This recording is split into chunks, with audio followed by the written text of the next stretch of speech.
November 5th, 1999, 3:15 p.m.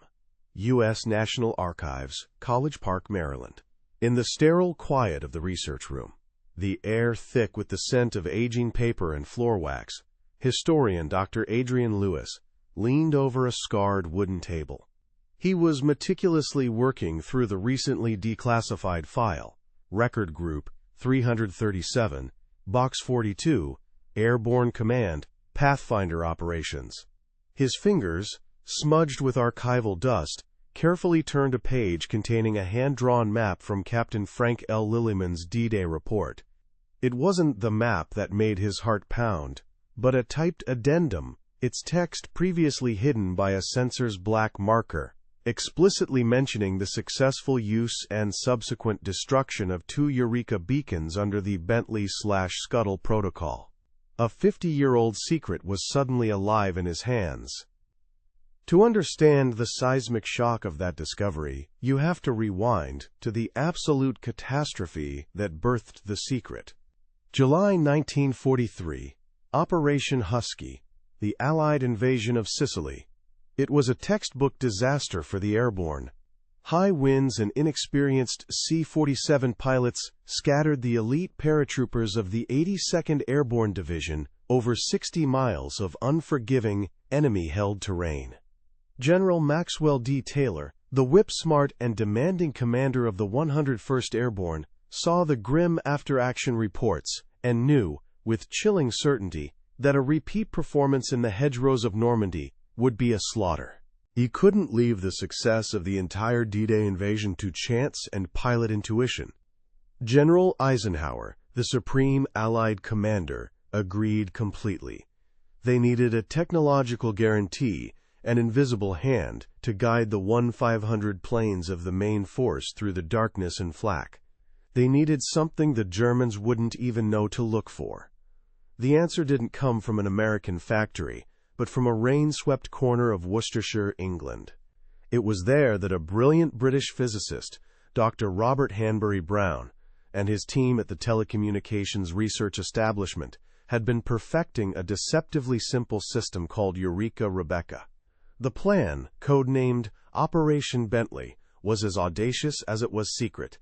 Small teams of Pathfinders, hand-picked by Captain Frank L. Lillyman for their grit and cool-headedness, would jump 45 minutes ahead of everyone else. They carried the 35-pound AN/PPN-1A Eureka ground transponder. Once assembled, its 5-foot antenna would begin transmitting a signal when pinged by the AN/APN-2 Rebecca interrogator aboard the lead C-47s, painting a beautiful, unmistakable blip on a 5-inch cathode ray tube. It operated on a VHF frequency between 214 to 234 megahertz, a slice of the spectrum the Germans simply weren't monitoring. This was the technological ghost that would guide the Screaming Eagles to their destiny. The secrecy surrounding Operation Bentley was absolute. General Taylor ensured that within the entire 101st Airborne Division, only the 120 men of the 1st Pathfinder Company, the lead pilots and navigators of each C-47 serial, and his own immediate staff, knew about the electronic guidance system. The other 13,000 paratroopers jumping that night were simply told to look for a T made of shielded holophane lights on the ground. General Feldmarschall Erwin Rommel and his intelligence staff remained completely ignorant, their analysis blinded by the belief that the soft American army relied on brute force, not technological finesse. They were preparing for an invasion, not an invisible electronic ambush. Before I tell you how Captain Frank L. Lillyman and his small, hand-picked Pathfinder teams managed to execute this high-tech mission in the chaotic darkness of Normandy, comment where you're watching from and subscribe to the channel. Believe me, you won't want to miss the story of the ghostly T of Angovilla Plain and the desperate last-ditch command, Scuttle the Egg, that kept this war-winning secret safe for over 50 years. The brutal reality of modern airborne warfare had slammed into the Allied command on July 10, 1943. Operation Husky wasn't just a failure, it was a near-total catastrophe. Of the 137 gliders used, 69 crashed into the sea, drowning over 200 men. The paratroopers of Colonel James M. Gavin's 505th Parachute Infantry Regiment were scattered across 1,000 square miles of Sicily. General Maxwell D. Taylor looked at the after-action reports, the cold numbers spelling out a 60% miss-drop rate, and the bile rose in his throat. He knew, with the cold certainty of a mathematician, that a repeat performance over France wasn't just unacceptable, it was a death sentence for the entire invasion. General Maxwell D. Taylor, a 1922 West Point graduate whose sharp, angular features seemed carved from granite, was not a man to suffer fools or failure. He was known for his relentless drive, a habit of tapping his foot impatiently during briefings, and wearing his M1936 pistol belt cinched unnaturally tight. On August 10, 1943, in a tense meeting with General Dwight D. Eisenhower at Allied headquarters in London, Taylor laid out the grim calculus. He presented casualty figures from Sicily, showing some units had lost over 250 men out of 400 before firing a single shot. "We cannot," he stated, his voice devoid of emotion, "leave the fate of the invasion to fair weather and a pilot's guess." Eisenhower, who trusted Taylor implicitly, gave him carte blanche. Find a solution, whatever the cost. The hunt for a technological miracle had officially begun. That miracle was taking shape 120 miles northwest of London, in the rain-soaked town of Malvern, inside the sprawling campus of the Telecommunications Research Establishment. The air hummed with the energy of high-voltage transformers and smelled faintly of ozone and burnt coffee. Here, Dr. Robert Hanbury Brown, a brilliant Australian physicist with a 1935 engineering degree from the University of Sydney, was perfecting the Eureka-Rebecca system. Brown, a lanky man who perpetually wore a slightly ink-stained tweed jacket, had been working alongside his colleague, Sir Bernard Lovell, since 1942 to improve the system. The existing Eureka MKI was too fragile, its 8-mile range was insufficient, and its bulky 50-pound SLI battery pack was a non-starter for a paratrooper already burdened with 90 pounds of gear. Brown's team was focused on a new prototype, using 3 miniaturized VT-90 micropup vacuum tubes, aiming to boost the signal range to over 30 miles, while cutting the total weight to just 35 pounds, including the crucial 6-hour dry cell battery. This wasn't just an upgrade, it was a complete reinvention for a new kind of war. Back in England, the human component of this new warfare was being forged. On March 2, 1944, the 101st Airborne Division officially activated the 1st Pathfinder Company, provisional. To lead it, General Taylor didn't pick an officer with a fancy degree. He picked Captain Frank L. Lillyman. A former first lieutenant in the 502nd PIR, Lillyman was a quiet, intense man of 28, with piercing eyes and a lean, wiry frame built for endurance. He had a nervous habit of constantly checking his Elgin A11 jump watch, a man for whom every second counted. He wasn't a scientist, but he understood men and machines under pressure better than anyone. Captain Lillyman's selection process for his 120-man company, conducted throughout March 1944 at various training grounds near Airborne, was grueling. He wasn't just looking for the strongest soldiers, he needed the smartest. He subjected over 500 volunteers to a battery of intelligence and aptitude tests, seeking men who could troubleshoot complex electronics while under enemy fire. He found men like Sergeant John Red Thompson, a radio operator from Chicago with a 1939 trade school certificate in electronics. Thompson, a redhead with a constellation of freckles, had a telltale habit of tapping out Morse code on his knee when thinking.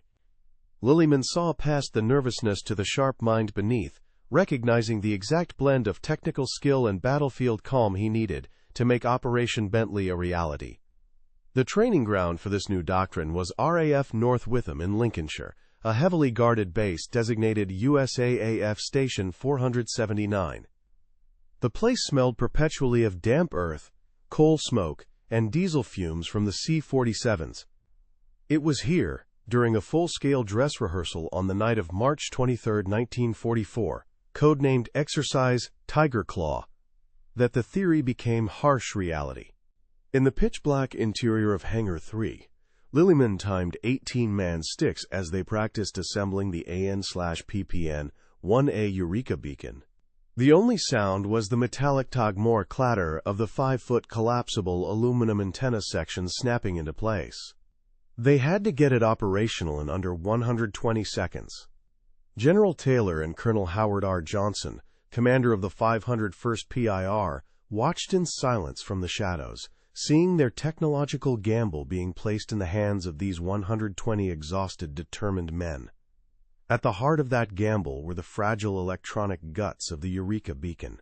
The system's effectiveness relied on its 3 VT-90 vacuum tubes, each no bigger than a man's thumb and as delicate as a Christmas ornament.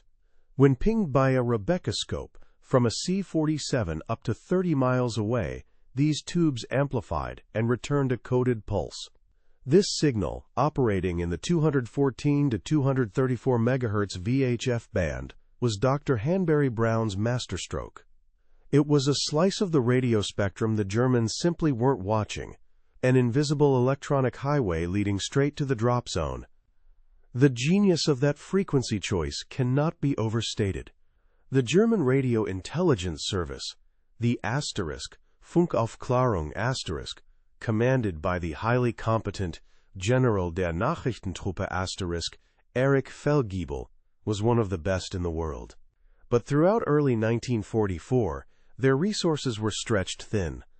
Intelligence reports from January 15 and March 5, 1944, show their listening posts were overwhelmingly focused on two areas: the 100 to 156 MHz band, used by RAF Bomber Command for navigation, and the 500 to 600 MHz SHF bands used by Allied naval search radars. Dr. Hanbury Brown and his American counterpart, Major Paul E. Rustow of the U.S. Army Signal Corps, had correctly deduced that the low-power, intermittent pulses of the Rebecca system, hidden in the 214 to 234 MHz range, would be dismissed as background static or ignored entirely. They were betting on bureaucratic blindness. Of course, the technology had to convince the men who would fly the planes. The pilots of the I-ing Troop Carrier Command, led by Brigadier General Paul L. Williams, were deeply skeptical after their harrowing experiences over Sicily. Lieutenant Colonel Joel L. Crouch, a grizzled Texan commanding the 439th Troop Carrier Group, was one of the most vocal critics. To win them over, a live-fire demonstration was held on the foggy Salisbury Plain on April 15, 1944. A 3-man Pathfinder team, including Sergeant Thompson, set up a Eureka beacon in a muddy field. Crouch flew his C-47, the Argonia, through a dense, disorienting cloud bank at 700 feet. The cockpit was thick, with the smell of hot electronics and nervous sweat. Then, a perfect, steady blip appeared on the green 5-inch screen of his AN/APN-2 Rebecca. It guided him flawlessly over the unseen target. After landing, Crouch walked directly to General Williams, his face lit with the zeal of a convert. "Sir," he said, pulling off his headset, "that thing is the goddamn future." On the other side of the English Channel, the enemy was preparing, but for a different war. By May 20, 1944, General Feldmarschall Erwin Rommel, commanding Army Group B, had completed his final inspection of the coastal defenses in the Cotentin Peninsula. He had positioned the veteran 91st Luftland Infantry Division and the elite 6th Fallschirmjäger Regiment, commanded by Major Friedrich August von der Heide, directly in the path of the American airborne assault. Rommel was confident his 4 million inches Rommel Spargel, sharpened wooden poles designed to impale gliders, would decimate any landing force.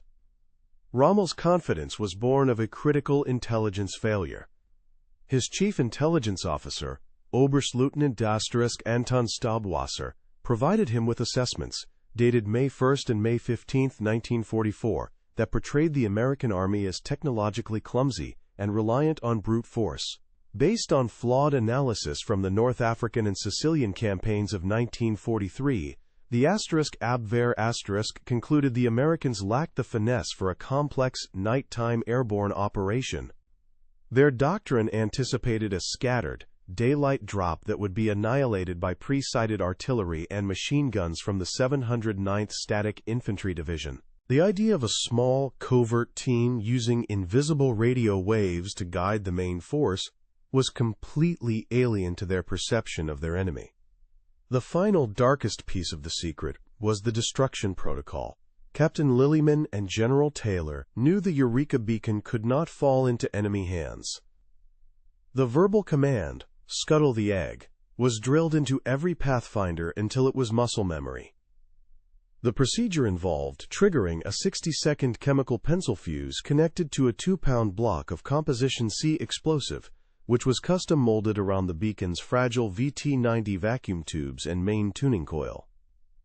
On May 28, 1944, in a Nissan hut at their final staging area at RAFU Pottery, Lillyman, a man who detested theatrics, conducted the final demonstration.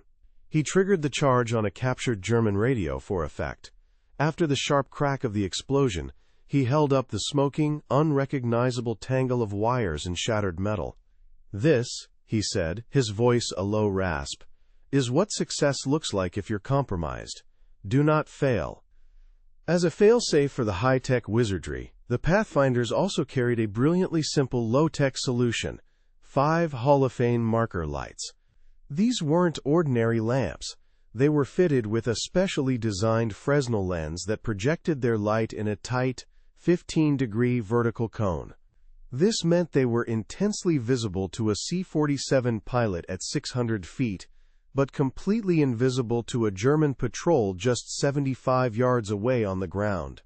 The final confirmation would be an Aldous lamp, flashing the drop zone's designated Morse letter, a single, silent handshake in the vast, hostile darkness of Normandy. In the first days of June 1944, the marshalling areas across southern England were sealed tight.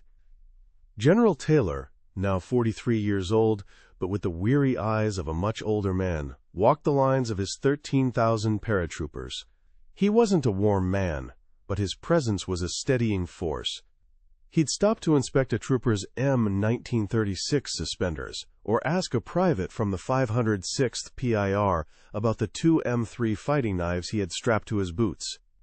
He knew that all the genius of Dr. Robert Hanbury Brown and the cold courage of Captain Frank L. Lillyman would be worthless without the grit of these thousands of young men who were about to jump into hell based on faith and a promise of a light in the dark.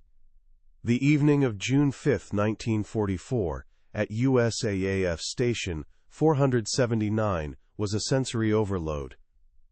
The air was thick, with the smell of fresh-cut grass, hot engine oil, and the sweet, chemical tang of the black and white invasion stripes hastily painted on the wings of over 800 C-47 Skytrains. The 120 Pathfinders of the 1st Company, their faces smeared with black cork and green grease paint, performed their final checks. Each man was a walking arsenal, carrying over 100 pounds of gear, including his M1 rifle, 160 rounds of .30 caliber ammunition, 2 fragmentation grenades, a gammon bomb, and the precious secret electronics. At 2000 hours, Captain Lillyman gathered his 18 stick leaders in a dimly lit briefing tent. He didn't waste words. "Find your spot, light it up. We get 30 minutes. That's all.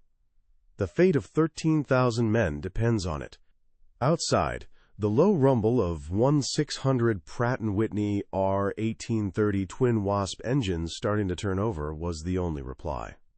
The whole desperate enterprise was born from the ashes of Sicily.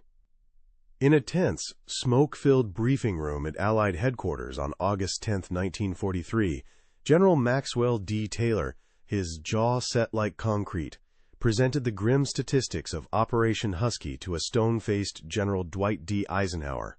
With a 60% miss-drop rate and over 200 men lost before they even hit the ground, Taylor knew another such disaster wasn't an option. He didn't ask for a new plan. He demanded a technological guarantee, an infallible electronic finger to point the way through the flak-filled darkness over France. The answer was being quietly forged 120 miles away in the damp, cerebral atmosphere of the telecommunications research establishment in Malvern. There, amidst the hum of high-voltage equipment and the constant scent of soldering flux, the brilliant Australian physicist Dr. Robert Hanbury Brown was leading a team to radically redesign the Eureka-Rebecca system.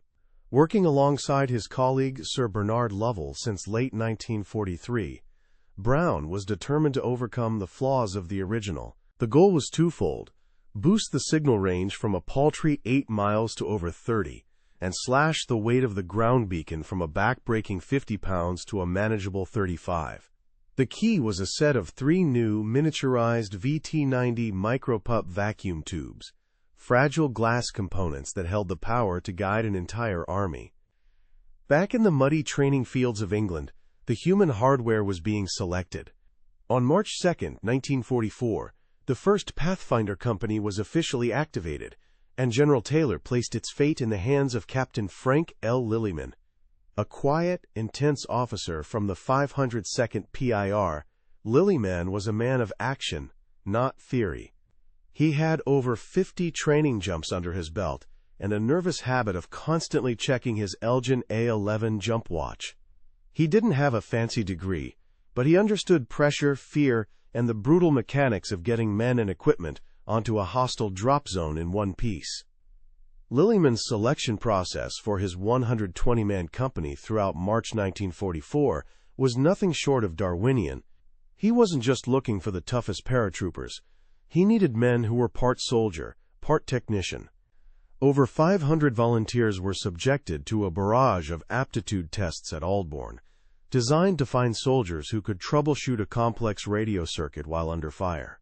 He found men like Sergeant John Red Thompson, a radio operator from Chicago with a 1939 trade school certificate in electronics. Lillyman noticed Thompson's habit of nervously tapping out Morse code on his knee and saw not a flaw but a mind hardwired for the job. These were the men he needed: calm, intelligent, and capable of operating the 35-pound ANPPN-1A beacon that was the heart of the entire plan.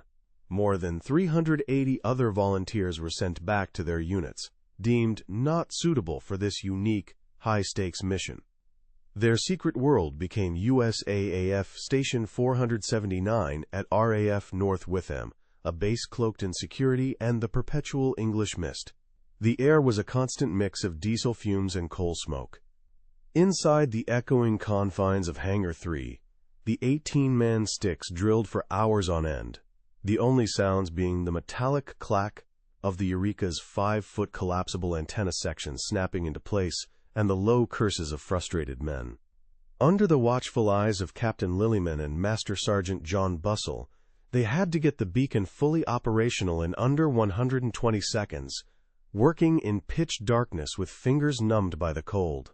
They repeated the drill until it was pure muscle memory, a life-or-death choreography they could perform in their sleep. This relentless practice, conducted over 20 nights in April 1944, was the foundation of the entire operation. The true genius of the system, however, was its invisibility. Dr. Robert Hanbury Brown and his American Signal Corps counterpart, Major Paul E. Rusto, had made an inspired choice. The Eureka-Rebecca system operated on a VHF frequency between 214 to 234 MHz. The German Funkaufklärung the radio intelligence service commanded by General der Nachrichtentruppe Erich Feldgiebel, was obsessively monitoring the 100 to 156 MHz band for RAF bomber communications.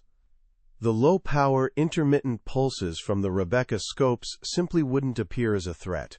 They would be lost in the electronic noise, and ghost in the machine the Germans weren't even looking for. But the technology had to win over its most important users, the pilots.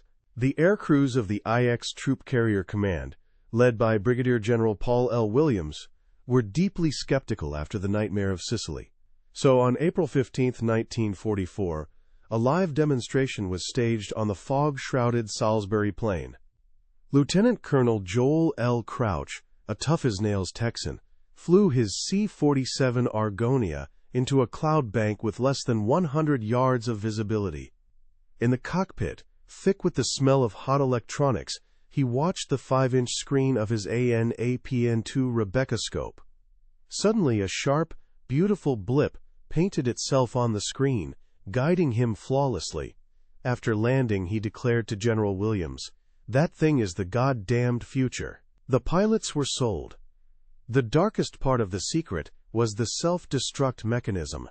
General Taylor and Captain Lillyman were haunted by the possibility of a Eureka beacon falling into enemy hands.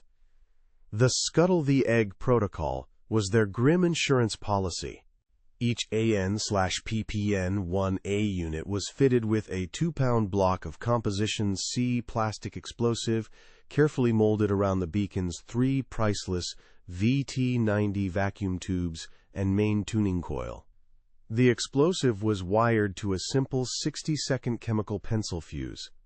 On May 28, 1944, in a dimly lit Nissan hut at RAFU Pottery, Lillyman gave his 18 stick leaders their final terrifying lesson.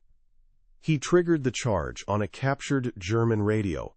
The resulting crack of the explosion and the smell of burnt bakelite filled the small room. Holding up the mangled, smoking remains, Lillyman's voice was a low growl. "This is what happens if you are compromised. There is no other option." Knowing that even the best technology could fail under the stress of combat, Taylor and Lillyman insisted on a brilliantly simple backup. Each 3-man Pathfinder team carried 5 halophane marker lights. These weren't simple lamps. They were equipped with a special Fresnel lens that focused their beam into a narrow, 15-degree vertical cone.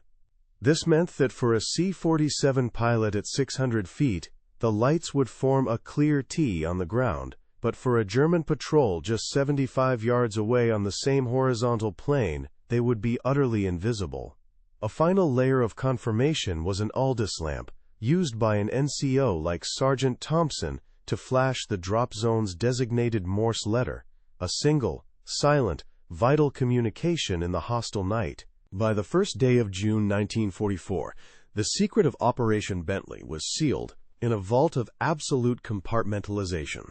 Within the entire 101st Airborne Division, only the 120 Pathfinders, General Taylor, and his immediate staff, including his aide-de-camp Major Charles H. Boggs, understood the full electronic ballet about to unfold. The 13,000 other paratroopers were simply told to look for a T of lights. The troop carrier pilots knew about their Rebecca scopes, but not about the men on the ground operating the beacons. It was a perfectly layered secret, a technological dagger hidden within a conventional invasion, poised to strike at the heart of an enemy that was looking entirely the wrong way. At 0:30 on June 6, 1944, inside a damp concrete bunker near Cherbourg, Feldwebel * Klaus Richter of the 709th Static Infantry Division adjusted the dial on his Telefunken E-52 Köln receiver. He was scanning the VHF bands when he picked up a series of strange, intermittent pulses around 220 MHz. Frowning, he logged it as atmospheric interference, perhaps from the massive Allied fleet. His commander, Generalleutnant * Karl Wilhelm von Schlieben, was far more concerned with the readiness of his 88 mm gun crews near St. Mère-Église. The electronic ghost was dismissed before it was even noticed. 12 miles south, near the tiny hamlet of Engoville-Plain, Captain Frank L. Lillyman, Sergeant John Red Thompson, and Private First Class Robert Hill landed with a bone-jarring thud in a flooded marsh. The 35-pound AN/PPN-1A Eureka beacon, strapped to Thompson's chest, felt like a block of ice, its metal casing slick with mud and slime. Lilyman, a man whose internal clock was his most trusted tool, checked his Elgin A11 jump watch by the faint moonlight filtering through the clouds. It was 0:33. They had less than 28 minutes to find Drop Zone D and bring their ghost to life. The air was thick with the smell of wet earth and cow manure, a scent of home in a place of death. Thompson, whose 1939 trade school certificate felt a world away, was already running a frantic mental checklist of the 3 VT-90 vacuum tubes inside the beacon, praying the violent landing hadn't shattered their war-winning secret. The German High Command's blindness wasn't an accident. It was a carefully engineered outcome of Allied planning and enemy hubris. General Feldmarschall Erwin Rommel and his chief intelligence officer, Oberstleutnant Anton Staubwasser, were operating under a flawed paradigm built from the disastrous American drops in Sicily a year earlier. Their intelligence reports, specifically a comprehensive analysis dated May 15, 1944, concluded the Americans lacked the technological finesse for a precision night drop. Consequently, the entire defensive posture of the Cotentin Peninsula, including the critical placement of the veteran 91st Luftlandde Infantry Division under General Major Wilhelm Folly, was predicated on a scattered, chaotic landing that would be easily mopped up at dawn. The Sonkaufklärung commanded by the meticulous General der Nachrichtentruppe Erich Feldgebel, had over 60% of its listening posts fixated on the 100 to 156 MHz band used by RAF Bomber Command. The low-power, intermittent 214 to 234 MHz pulses from the Rebecca scopes were just an electronic whisper and a hurricane of invasion static, a ghost they weren't even equipped to hunt. At 0:48, near the village of Poopville, the secret almost died. A 4-man German patrol from the 1058th Grenadier Regiment stumbled directly upon a Pathfinder team from the 502nd PIR. A brief, vicious firefight erupted in the dark. One American went down. The team leader, Lieutenant Charles Mason, knowing they were compromised, screamed the 2-word death sentence for his equipment. "Scuttle the egg!" A 60-second chemical pencil fuse was crushed. The Germans found nothing but a small crater, the acrid smell of burnt wiring, and the unrecognizable scorched remains of some electronic device. It was logged as a new type of American anti-personnel mine. Back at Drop Zone D, Sergeant Red Thompson was working with a desperate, focused calm. His freckled hands, surprisingly steady, despite the adrenaline coursing through his veins, snapped the 5 aluminum sections of the Eureka's antenna into place. It stood exactly 5 feet, 2 inches tall. He connected the heavy SLI battery pack, its terminals sparking faintly in the oppressive darkness. The sound was a sharp hiss, followed by the low, reassuring hum of the VT-90 vacuum tubes warming up. Captain Lilyman, his M1 Garand resting across his knees, scanned the dark line of a hedgerow 150 yards away. He could hear the distant guttural shouts of a German patrol and the nervous lowing of cattle. The lives of nearly 2,000 men from the 501st and 506th PIRs now rested on the integrity of those 3 fragile glass tubes. On board his C-47, the Argonia Lieutenant Colonel Joel L. Crouch saw it. A perfect, steady blip on the green 5-inch cathode ray tube of his AN/APN-2 Rebecca scope. It was 112. He was 18 miles out from the coast, flying at 900 feet through thick cloud. The signal was a beautiful, unwavering promise in the electronic chaos. For the first time that night, the grizzled Texan pilot allowed himself a sliver of hope. Below and behind him, the 82 planes of his serial were flying blind in the dark. He was their only eye. The German confusion mounted as the first reports trickled into General Major Wilhelm Fally's command post at Château de Berneville around 1:30. The messages were a baffling mess of contradictions. A Hauptmann from the elite 6th Fallschirmjäger Regiment reported a large, concentrated American landing near Saint-Mère-Église, a terrifying development. Yet another report from the 709th Division, just 5 miles to the south, claimed the paratroopers were hopelessly scattered like seeds across 50 square miles of countryside. Fally, a veteran of the brutal airborne invasion of Crete, couldn't make sense of it. How could the Americans be both concentrated and dispersed at the same time?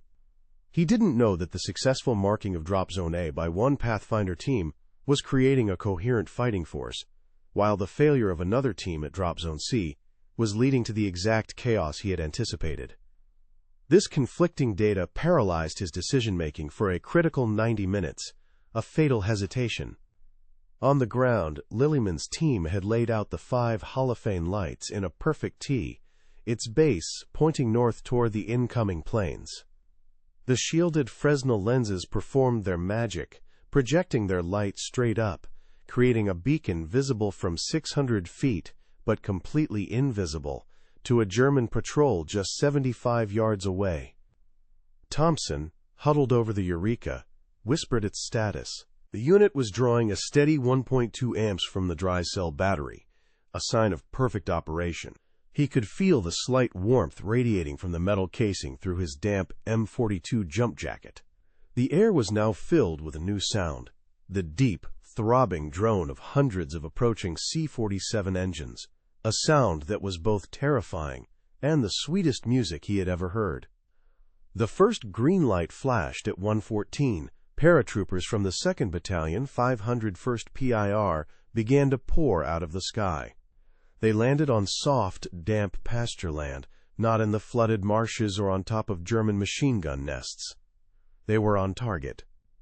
A few miles away, Nimser Friedrich August von der Heide, commander of the formidable 6th Fallschirmjäger Regiment, received a frantic call from an outpost near Angoville-aux-Plaines. The report was unbelievable. Hundreds of Americans, landing in a tight, organized group. It directly contradicted his intelligence and every instinct he had. The sheer inexplicability of the situation was infuriating for veteran German commanders like von der Heide. A 1935 law graduate and a seasoned paratrooper himself, he understood the brutal physics of a night jump better than almost anyone. The 20-knot winds and heavy cloud cover reported by his own weather stations should have guaranteed a catastrophic scatterdrop for the Americans, just as it had in Sicily. Yet, by 2 o'clock, his command posts were receiving coherent reports of well-organized American units seizing key crossroads and bridges, specifically Causeway Exit 2. His intelligence officer, Oberleutnant Heinz Becker, could offer no explanation. The reports from the Funkaufklärung monitoring posts showed no evidence of any radio navigation signals being used by the Allied transport planes. The Germans were fighting a ghost, an enemy whose sudden cohesion and operational speed defied all logic and experience. Their entire defensive model for the Cotentin Peninsula, built by General Feldmarschall Rommel himself, was crumbling because of a factor they couldn't see, hear, or comprehend. A second Eureka beacon, deployed near Sainte-Marie-du-Mont to mark Drop Zone C, met a very different fate. At approximately 1:20, a German 81mm mortar round from the 191st Artillery Regiment landed just 30 yards from the 3-man Pathfinder team. The concussion was immense, and the shrapnel shredded their equipment. 2 of the beacon's priceless VT-90 tubes were shattered. The radio operator, Corporal David Webster, a former Bell Labs technician from New Jersey, tried frantically to bypass the damaged circuits, the sharp smell of ozone and hot wiring filling his nostrils. It was no use. The beacon was dead. This single failure resulted in over 600 men of the 3rd Battalion, 506th PIR, being dropped miles off target, directly into the flooded marshes where dozens drowned, tragically validating the German expectation of chaos in one area, while Lillyman's success defied it in another. At 2:30, with the sky now empty of planes and the main force on the ground, Captain Lillyman gave the final, grim order. Thompson didn't hesitate. He pulled the pin on the thermite grenade attached to the Eureka's chassis and opened the two petcocks on the 2-pound Composition C charges chemical fuse. They had 60 seconds. The team melted back into the shadows of the hedgerows as the device sizzled violently, then detonated with a sharp, contained thump. Eat. The secret of Operation Bentley was safe, turned into a molten, unrecognizable lump of metal and glass. By 4 o'clock, the consequences of this invisible guidance system were becoming brutally clear on the battlefield map at Rommel's distant headquarters. While many American units were indeed scattered to the four winds, a critical mass of the 101st Airborne, specifically the 501st and 506th Regiments, guided by Lillyman's team, had consolidated with shocking speed. They seized the two southern causeways leading from Utah Beach. Colonel Howard R. Johnson of the 501st PIR and Colonel Robert F. Sink of the 506th PIR were able to establish a coherent, powerful defensive line hours ahead of the most optimistic Allied schedules. The Germans couldn't understand how. They were fighting an enemy that seemed to be ignoring the fundamental laws of airborne warfare. The raw frustration was palpable in the German radio traffic intercepted by the Y station at Bletchley Park between 3 o'clock and 5 o'clock on June 6. An increasingly desperate General Lieutenant von Schlieben of the 709th Division sent 3 separate, frantic messages to the 84th Corps headquarters, each one reporting organized American paratroopers appearing in force at locations his maps showed should be secure. His final, panicked message, timed at 4:47, complained of phantom units striking his rear echelons with devastating effect. He had no way of knowing that these weren't phantoms, but the direct result of a single successful drop on DZD, which had funneled nearly 2,000 American paratroopers into a concentrated area, allowing them to form effective combat groups in under 2 hours. The Germans were reacting to the brutal effect, completely and totally blind to the secret cause. As dawn broke around 5:58, the gray, wet light of a new day revealed the devastating truth. The American 4th Infantry Division was about to hit Utah Beach. The causeways they needed to exit the beachhead and drive into France were already in the hands of the Screaming Eagles. General Maxwell D. Taylor's technological gamble, executed by 120 quiet professionals, like Captain Frank L. Lillyman and Sergeant John Thompson, had worked beyond anyone's wildest dreams. The Germans had laughed at the soft Americans, but now they faced an enemy who had appeared out of the darkness as if guided by an invisible, vengeful hand. The Normandy landings weren't an end, they were a beginning. In the weeks after June 6, 1944, General Maxwell D. Taylor and General Matthew Ridgway of the 82nd Airborne pored over the after-action reports. The numbers were stark. Drop zones marked by Captain Lillyman's men saw concentration rates over 75%, while unmarked zones were below 20%. The secret wasn't just a success, it was the single most critical factor in avoiding another Sicily. At a tense SHAEF conference on July 15, 1944, Taylor didn't request more men. He demanded at least 200 more Eureka beacons and the permanent establishment of Pathfinder companies for every airborne division. The technology itself was already evolving. Back at the Telecommunications Research Establishment, the air still thick with the smell of hot vacuum tubes and stale tea, Dr. Robert Hanbury Brown's team had been working furiously with U.S. Army Signal Corps engineers like Major Paul E. Rustow. By August 1, 1944, they had perfected the ANPPN-2, or Eureka MKIV. It was a marvel of wartime miniaturization, weighing just 29 pounds, a full 6 pounds lighter than the DDay model. Its new dry-cell battery pack offered a solid 8-hour operational life, and its 3-core VT-99 tubes were shock-mounted in rubber grommets, drastically reducing the chance of landing damage. Most importantly, it featured a rudimentary frequency hopping capability, allowing the operator to switch between 4 preset channels within the 214 to 234 MHz band, making it an even more elusive ghost for any potential German listeners. This newly refined secret faced its ultimate test on September 17, 1944, Operation Market Garden, the largest airborne assault in history. Captain Frank L. Lillyman, now a major with the haggard look of a man who hadn't slept properly in months, briefed the combined Pathfinder units of the 101st and 82nd Airborne at RAF Fulbeck. His habit of obsessively checking his Elgin A11 watch seemed to accelerate with the tension in the room, which was thick with the scent of canvas and damp wool. He stressed that this daylight drop made the scuttle the egg protocol more critical than ever. A captured beacon would be a catastrophe. General Taylor, meeting with the British General Frederick Boy Browning, had successfully argued for 18 Pathfinder teams to mark the 101 Saints drop zones near Eindhoven and Son. They were about to light up the Dutch sky with an invisible electronic grid, betting everything on the assumption that General Feldmarschall Walter Model's forces were just as blind as Rommel's had been 3 months prior.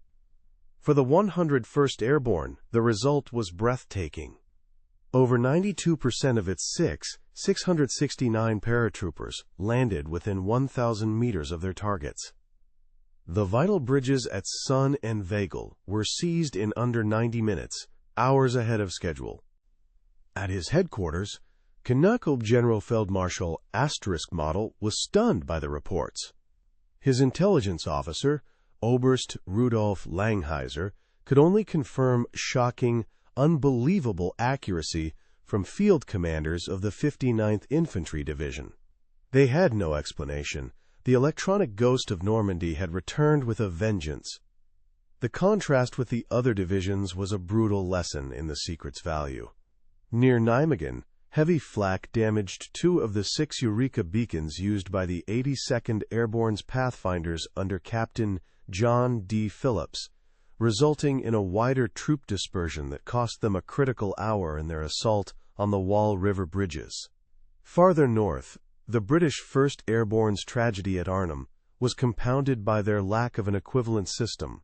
Faulty radios, and the absence of any ground-based guidance, led to half their force being dropped a catastrophic 8 miles from their objectives, a blunder that directly cost over 400 lives and doomed their part of the operation from the start. The difference wasn't the courage of the men, it was the presence or absence of that 29-pound box of secrets. After Market Garden, the Germans were no longer just confused, they were hunting for an answer.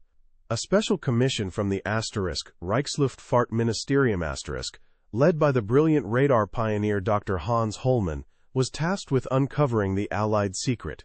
They spent 2 months analyzing every scrap of intelligence. Their final report, dated November 10, 1944, was a masterpiece of flawed logic.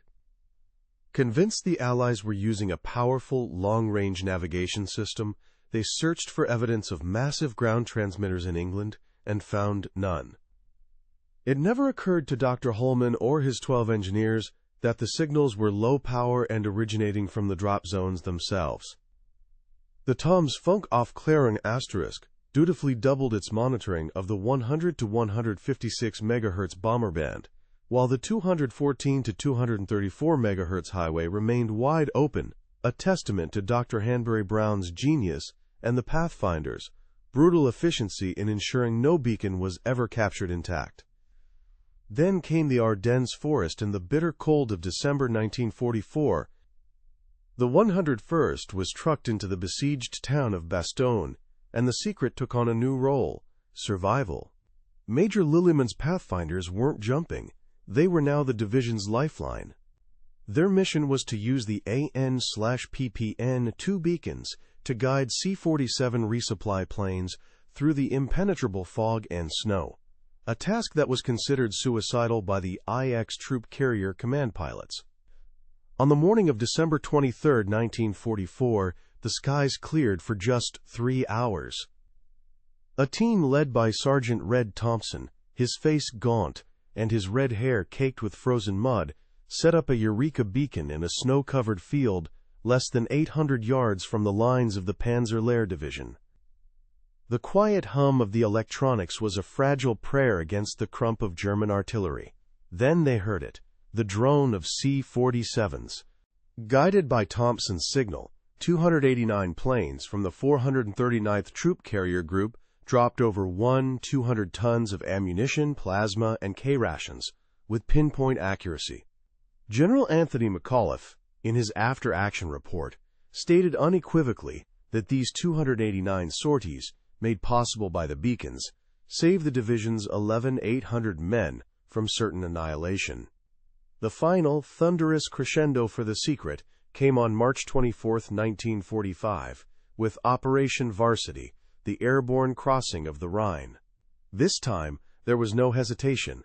General William Bud Miley of the 17th Airborne Division, having absorbed every lesson from Taylor's experiences, deployed 24 Pathfinder teams with the brand-new PPN-2A beacon.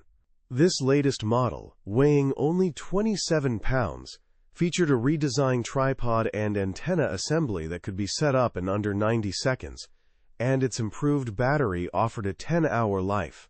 Even though it was a daylight drop, the Pathfinders went in 30 minutes early. The result was an airborne blitzkrieg.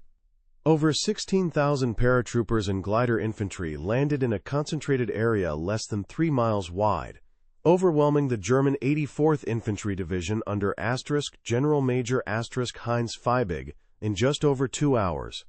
The secret had evolved from a desperate gamble into an unstoppable, war-winning sledgehammer. As the Third Reich crumbled in May 1945, the secret was systematically erased. All Pathfinder after-action reports referencing Operation Bentley were classified top secret, eyes only. The surviving 300-plus AN/PPN-2A beacons were collected and placed in secure storage. The men who had carried them, men like Major Frank L. Lillyman and Sergeant John Thompson, were given a final, chilling briefing and sworn to absolute secrecy under the Espionage Act of 1917. The electronic ghost that had guided them through the darkest nights of the war had done its job. It was time for it to vanish. For over 5 decades, the full story of Operation Bentley remained a ghost, buried under the weight of official secrecy and the sheer overwhelming narrative of D-Day's chaos. The silence was finally broken on November 5, 1999, in the sterile, hushed atmosphere of the U.S. National Archives. Dr. Adrian Lewis, a meticulous historian with a penchant for worn tweed jackets, leaned over Record Group 337, Box 42. His fingers, smudged with archival dust, trembled as he read an unredacted addendum to Captain Frank L. Lillyman's report. The words Bentley/Scuttle Protocol leaped off the 55-year-old page, and in that instant, the accepted history of the Normandy invasion cracked wide open. Dr. Lewis, a 1972 West Point graduate and former major in the 101st Airborne himself, wasn't just a casual researcher. He was a man haunted by historical inconsistencies. For 5 years, funded by a modest grant from the U.S. Army Center of Military History, he had been chasing a statistical anomaly: the impossibly high 75% concentration rate of the 501st and 506th PIRs around Causeway Exit 2, a figure that starkly contradicted the overall 70% scatter rate across the Cotentin Peninsula. He'd spent over 200 hours in the archives, fueled by lukewarm coffee from a thermos and a stubborn refusal to accept luck as a strategic explanation. The document wasn't an accident, it was the quarry he had been hunting. It was the key that explained how General Maxwell D. Taylor's Screaming Eagles had managed to perform a miracle of battlefield cohesion in the middle of a hurricane of chaos. Lewis, a man who rarely showed emotion, had to sit back in his wooden chair, the scent of old paper and binding glue filling his lungs, as the enormity of the 55-year-old secret settled upon him. The document's very existence in an unredacted form was a bureaucratic fluke. It had been released under the sweeping authority of Executive Order 12,958, a 1995 directive from the Clinton administration that mandated the automatic declassification of millions of historical records after 25 years. In a previous, less thorough review during the 1970s, a censor's black marker had obscured the critical paragraph. But this time, in a batch of over 2 million pages processed by a small, overworked team of archivists, the addendum slipped through. Mr. Charles Peterson, the archivist who retrieved the box for Dr. Lewis, a quiet Vietnam veteran with thick glasses, later recalled that the file was unusually crisp, as if it had been waiting for 55 years in the dark to finally tell its story. The secret wasn't revealed by a grand pronouncement, but by the quiet turning of a page, a ghost escaping a forgotten government file. Dr. Lewis felt a jolt, a cold shock that had nothing to do with the archive's chilly air conditioning. He read the lines again, his eyes tracing the faded typewriter ink. The report detailed the successful deployment of a Bentley device at Drop Zone D and the necessary scuttling of 2 other units near Poopville. This single page, countersigned by General Taylor's aide-de-camp Major Charles H. Boggs on June 30, 1944, wasn't just a smoking gun, it was a Rosetta Stone for the entire American airborne operation. It transformed the narrative from one of pure, dumb luck into a story of calculated, high-risk technological warfare. The academic world was a fortress, and Dr. Lewis's findings were a cannonball aimed at its foundations.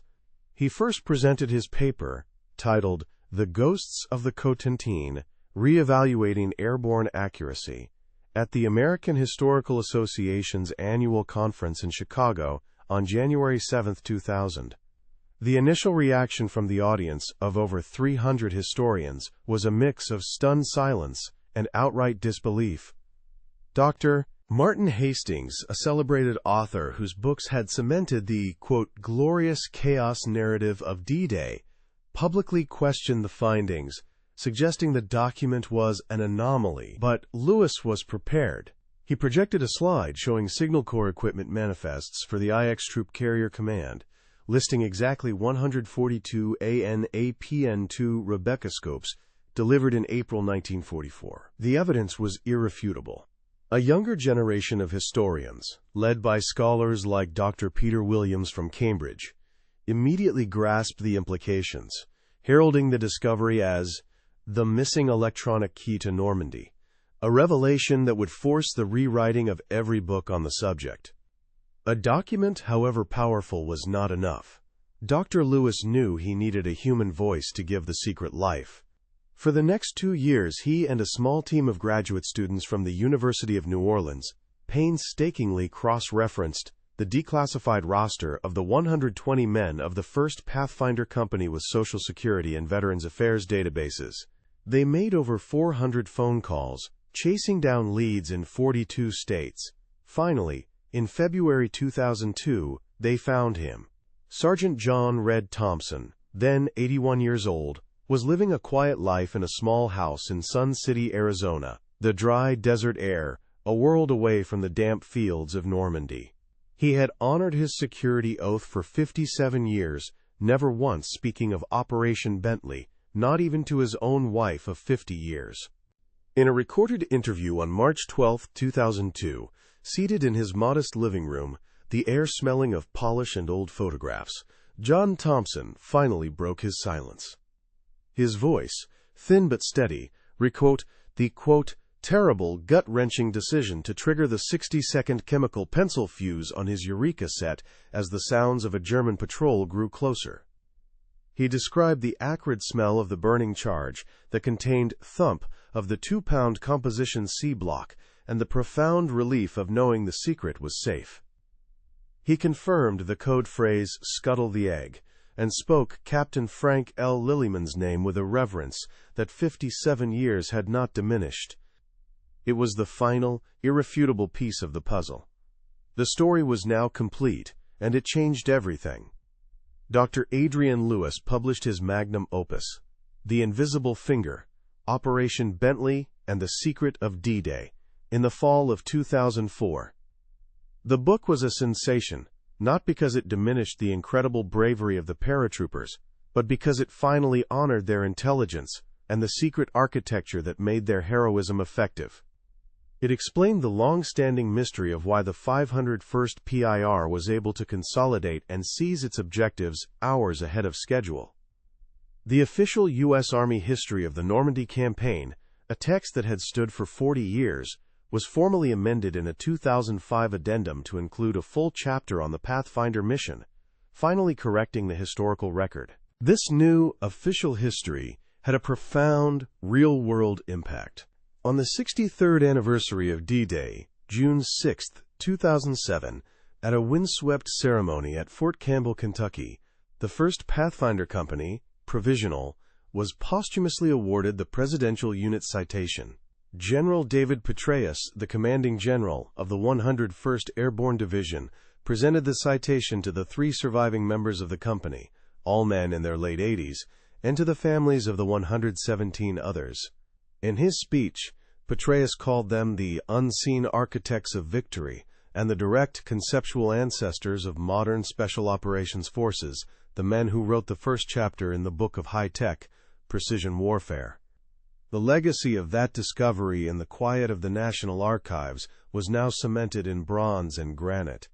The historical narrative had been permanently and irrevocably altered. The story of the Screaming Eagles on D-Day was no longer a simple tale of courage against chaos. It was now understood as a far more complex and brilliant operation, a story of a vital, war-winning secret, kept for over half a century by quiet, honorable men who jumped into the dark, guided by an invisible electronic pulse that only they, and the enemy they were about to devastate, could feel. The official recognition, when it finally came, felt both monumental and tragically overdue. On a windswept parade ground at Fort Campbell, Kentucky, on June 6, 2007, the 63rd anniversary of the invasion, General David Petraeus, himself a commander of the 101st Airborne, pinned the Presidential Unit Citation to the colors of the 1st Pathfinder Company, Provisional. Only 3 of the original 120 men, their backs still ramrod straight in their late 80s, were there to see it. In the crowd, Dr. Adrian Lewis, the man who had unearthed their story from Box 42, felt the prickle of tears, not of sadness, but of profound, historical justice. The citation praised their, quote, extraordinary heroism and technological mastery, formally acknowledging that the 75% concentration rate on key drop zones wasn't luck, but the direct result of a secret kept for over 57 years. Today, the fields around Angovilla Plain are quiet, the air thick with the scent of damp earth and apple blossoms, not the metallic tang of fear and cordite. The 12th century church, where 2 medics from the 501st PIR treated 80 wounded soldiers, now bears a small bronze plaque, installed on May 30, 2009, dedicated to the Pathfinder teams of the 101st. Drop Zone D is once again just a pasture, indistinguishable from the hundreds around it, yet for those who know, the ground itself feels different, forever imprinted with the weight of the 35-pound Eureka beacon that Sergeant Thompson brought to life there, a ghost that has never truly left. The doctrinal lineage of Operation Bentley is perhaps its most powerful, living legacy. The core principle, a small, highly trained team covertly inserting to guide in the main force, is now the bedrock of modern special operations. U.S. Air Force Combat Control Teams, CCTs, first formally established in 1953, are the direct descendants of Lillyman's men. Instead of a 35-pound AN/PPN-2A beacon, they carry a 5-pound AN/PEQ-1 SOFLAM laser designator. But the mission is identical. Military strategists at the John F. Kennedy Special Warfare Center and School still use the Normandy Pathfinders as a case study, highlighting how the successful marking of just 4 key drop zones saved an estimated 800 to 200 American lives in the first 24 hours. That single statistic, unearthed by historian S.L.A. Marshall in 1947 but not fully understood until 2004, has justified the funding for special tactics squadrons for over 60 years, proving that the invisible finger of technology, guided by a steady human hand, is the ultimate force multiplier. Dr. Adrian Lewis's 2004 book, The Invisible Finger, didn't just add a chapter to the history of D-Day, it forced a fundamental reevaluation of the entire event. The long-accepted narrative of glorious chaos, popularized by historians like Stephen Ambrose, was replaced by a more nuanced and accurate understanding of managed chaos. In a 2005 addendum, the U.S. Army's official history of the European Theater of Operations, the Venerable Green Books, was formally amended to include a 12-page section on the operational impact of the Eureka-Rebecca system. Since 2006, cadets at West Point study Captain Frank L. Lillyman and General Maxwell D. Taylor not just as soldiers, but as pioneers of asymmetrical technological warfare. Their story, now a mandatory 2-hour lecture in the history of the military art course, ensuring that the secret once kept by 120 men is now a foundational lesson for every future officer. In the hushed, climate-controlled quiet of the National Museum of the United States Army, a surviving AN/PPN-1A Eureka beacon sits under a soft spotlight. Its olive-drab metal casing is scarred, the manufacturer's plate from the Eckstein Radio and Television Company is faded, but its 5-foot collapsible antenna is still intact. A young private first class, from the 101st Airborne visiting on leave from Fort Campbell, stands before the glass case. He leans in close, his breath fogging the surface for a moment. He doesn't just see an old radio. He sees the ghost, the invisible pulse in the dark, the silent promise made in a muddy field that ensured his division, and his country, would see the dawn.